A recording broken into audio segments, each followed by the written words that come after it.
This free step-by-step video comes to you directly from Haynes. You can complete more than 200 jobs on this vehicle when you purchase the complete Haynes online manual at haynes.com. Pivot up the radiator grille badge, insert the key, and rotate it anti-clockwise to release the catch. Now rotate the key clockwise to release the safety catch and lift the bonnet. Support the bonnet with the prop. Firmly apply the handbrake and, where applicable, engage park. Place the jack head under the reinforced section of the sill, then raise the front of the vehicle to provide extra clearance. Support the vehicle with an axle stand positioned under the reinforced section of the chassis.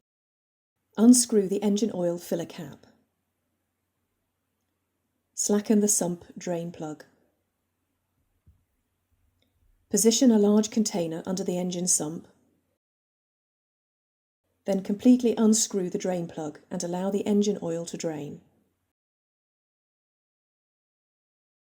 Wipe the drain plug with a clean rag. Examine the condition of the drain plug sealing ring and renew it if it shows signs of flattening or other damage which may prevent an oil-tight seal. Note that the seal is not available separately from the drain plug. Fit the drain plug and tighten it to the specified torque. Move the container under the oil filter.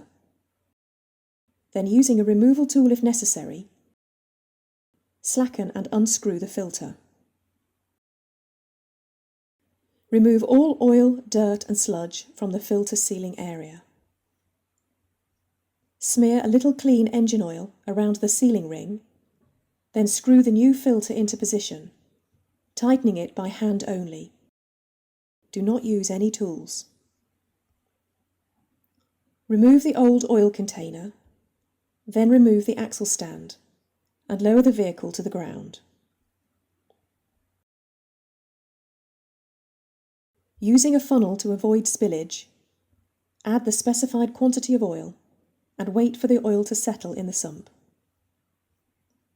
Withdraw the dipstick and check the oil level indicated. The level should be up to the max mark. Refit the dipstick and the filler cap, then start the engine and allow it to idle for a few minutes. Stop the engine, recheck the level and add oil if necessary. Unhook the prop and lower the bonnet firmly. Remove the key and pivot over the badge.